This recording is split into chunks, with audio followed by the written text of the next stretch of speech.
What the heck happened to Gary Vee in sports cards? Who is Gary Vee? Who am I talking about? Gary Vaynerchuk is a businessman. He is a very well-known businessman, but also somewhat of a motivational speaker. He got into social media very early. So he was on YouTube, I think going back to 2006, promoting his family's wine business. The Wine Library, I believe is the name of it. But he was doing this way before it was ever cool to be on YouTube. So he was way ahead of the game. He invested in Twitter and Facebook very early on. So he's always been a proponent of social media and speaking on it. And really, he's been right. He was early and it's paid off for him big time. A lot of his content over the last few years has centered around motivating young people, helping to motivate the youth or just business people that own businesses. They need some help. They need advice. Gary Vee has been there. He's been doing that. So where Gary Vee became prominent, I would say more prominent in my life as far as influencing my life, is going back to early 2020, kind of right before the pandemic, actually. I had heard of him. I had no idea that he was into sports cards. I was watching more of his content around making content and the motivational stuff. I thought that it was really interesting. Kind of a Tony Robbins style, motivational stuff, where for those that don't know, Tony Robbins is one of those kind of kings of self-help. He's got books, he's got seminars, he's got all these different things he's been doing for decades. And leading up to the pandemic, it was my understanding Gary Vee was kind of on this same circuit where he's going around and doing kind of seminars, motivational style talks, and trying to help people understand how to do better content and those sorts of things. And he's still doing that to this day. I have to give Gary Vee credit because this channel in part was motivated by him and kind of some of the teachings and some of the stuff he was talking about. A lot of it was like, hey, look, don't overthink this thing. Just you find your passion and you put out content around it, whether it be IG or YouTube or Twitter or whatever it is, get started. And that was really what helped me to get over the hump. I started March 22nd, 2020. And a lot of it was fueled too by the pandemic. Really, it was about March 15th where everything shut down. I'm like, you know what? I've been thinking about doing this. I've been talking about it. I'm done talking about it. I'm doing it. Gary Vee's right. I need to get out there and start doing this. Moving back to the motivational self-help stuff. So one thing that I'm just kind of throwing my 2 cents here because I see a lot of this.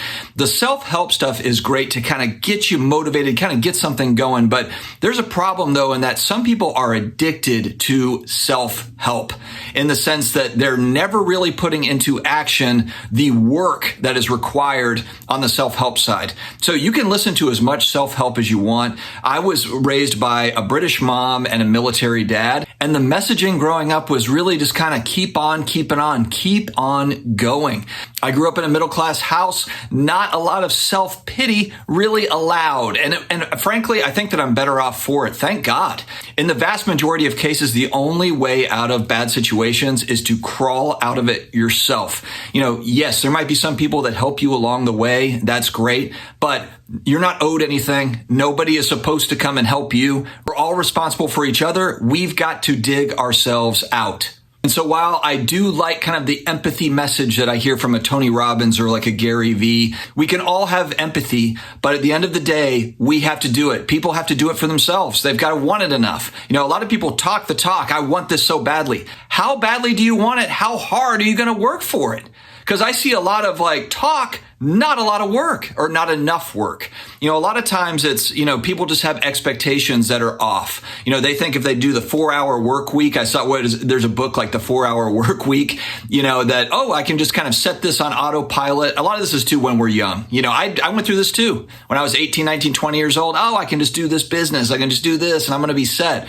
No, you find out that it takes a tremendous amount of work, whatever you're going to do. I think the toughest part is just finding that passion, figuring out what you really want to do, and then you just go full bore into whatever that thing is and just really enjoy that ride because it's something you've picked something that you really enjoy doing. So taking the time to knowing yourself and actually digging into a passion, that is the fun. Side story, I've got 4 kids. My youngest is autistic. So I really struggle with this because with my kids, I try to tell them that these types of things. Look, the only way to get anywhere is going to be extreme hard work. Nobody's going to hand you anything. You're going to have to figure it out for yourself. You're going to have to work harder than everybody else. That's what it's going to be for you to get what you want. That's just the way of the world. The world is a competitive place that really doesn't care about you or me or any of us. Now, where I struggle with this, along with my wife, is, my youngest is brilliant. He's autistic, but I'm trying to protect him from the world, and I know that I can't completely do that, but there's a part of me that just wants to, keep him in a bubble boy, and just protect him from bullies and protect him from all that stuff. And so it's a hard balance. It's a really tough one because on the one hand, that's what I believe is that, hey, we've got to prepare for the world. And on the other hand, it's, but I'm going to do everything I can to make sure he's not put into a bad spot. I'm going to try to set him up for success the best way that I can. But I digress. Believe in yourself. You can do it. Go out and kick ass. All right, back to Gary Vee. March of 2020, he starts putting out sports card content. I did see an interview where there was, I believe it was Dan Fleischman of Cards and Comics, and he talks about a Zoom call where Gary got a lot of his kind of, I would say, wealthy friends. These are millionaires for the most part. And really, they were all kind of getting psyched up about sports cards and bought into cards. According to that interview, a lot of people had not bought cards before, so there was a trickle-down effect of all this. And Gary, at the time as well, was talking about various cards he bought: 53 PSA 10 LeBron James Topps Chrome rookie cards for $1,000. So that's $53,000 on one particular card right there. That's just one example. He bought a bunch of Lucas and different things as well. So he was disclosing these sorts of things, Bookers and that. And look, part of the reason why I say where is Gary Vee, part of it is that he said that he was accused of pumping and dumping, and really, I think, kind of turned him off from talking about any sort of cards. Did he share cards here and there? Yeah, but I think that kind of slowed everything way down. Also, I think he got distracted. He got distracted with NFTs because that was kind of the thing that moved up next. There were sports cards, and I was like, oh, there is a huge opportunity over here as well in NFTs. So he was talking about Bored Apes and CryptoPunks and that sort of stuff, but then also came out with his own branded NFT V Friends, and that was red hot as well during the initial NFT craze. Now, whether NFTs have a future, don't have a future, that's all up for debate, and really the future will dictate that. Right now, it's easy, kind of everybody will say like, oh, NFTs garbage, that was a fad. I don't think NFTs are a Beanie Baby type fad. I'm just going to tell you right now, I think the best Beanie Adam ever, and we go to breakfast. Especially, we're gonna put this up, and once you realize what all's in it, we're putting on music, and Robert and I are gone for us tonight. It doesn't matter. When something's that good and literally sells itself, that's how hot this is. I do think they're going to have a place, just don't know where it's going to be, and also how far down the road is it going to be into the future. We'll have to see. But again, there's a lot of momentum and money put behind NFTs. We'll just have to see how that ends up. But Gary moved over into NFTs. He opened up his V Friends, and then now that's really kind of culminated into Zero Cool cards that are V Friends cards. And then recently he announced a collaboration, which I was actually really happy to hear. Toys R Us. I would love to see Toys R Us's back open, the retail stores all again, because that's a childhood nostalgia thing. I was happy to hear about that. But now we've got stuffed animal V Friends. We may only have, I believe that we may only have 32 of these, but let me explain something.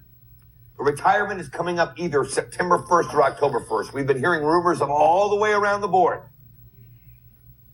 Guaranteed. And so this is kind of, an expert way of really monetizing the brand. Gary Vee is essentially, this is the way that, I guess, if you are betting on the celebrity of Gary Vee, then this is a way for you to buy into this sort of thing. And this is kind of what was talked about. This was talked about with sports cards. If you're buying into a athlete's career, essentially, you're buying into that rookie card, you're buying into that jersey, that game used jersey, or whatever the case may be. So for Gary Vee, this is kind of the Gary Vee Club, if you will. It's the V Friends NFTs. It's the stuffed animals. It's the Zero Cool cards. And I have to say, I'm really just kind of bummed how this has all turned out. Because at the time, I remember thinking like, man, this is a guy that he puts out motivational stuff. He's also really big into cards, and maybe he still is. I can't see what he's doing. I know he was at the National. He had a dealer table there. So I know that he was transacting with people. There was YouTube videos of, I bought cards from Gary Vee or whatever.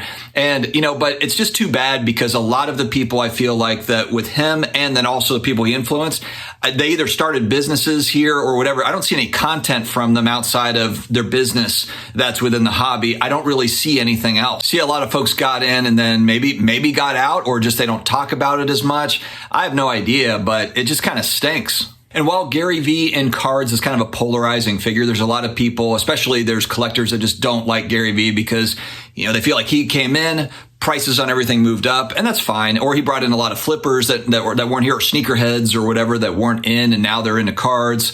That's totally fine. But the thing I like about him is he's a passionate speaker. And I do think that he actually likes cards and collectibles and those sorts of things. I don't think that's just an act or a sales pitch. I think that he actually does enjoy cards. Because a lot of his backstory that I could relate to is similar to my own. He's older than me. I think he's 45 or 46. I'm 41. But he talks about how his first forays into business was, trading cards, sports cards at the flea market or at the mall or whatever. He was setting up and selling cards as a kid. And I can relate to that. I can relate to that because I did the same thing. I went to a flea market with one of my buddies and set up there and tried to sell cards. We were like 10 years old, so I can relate to that story. A lot of people can relate to it. And maybe Gary Vee doesn't want to hear about the pump and dump type stuff or people accusing him, but it's really no different on the NFT side. And with anything that he gets into, he's going to have those people saying the same thing. So why not just come back and start talking about sports cards?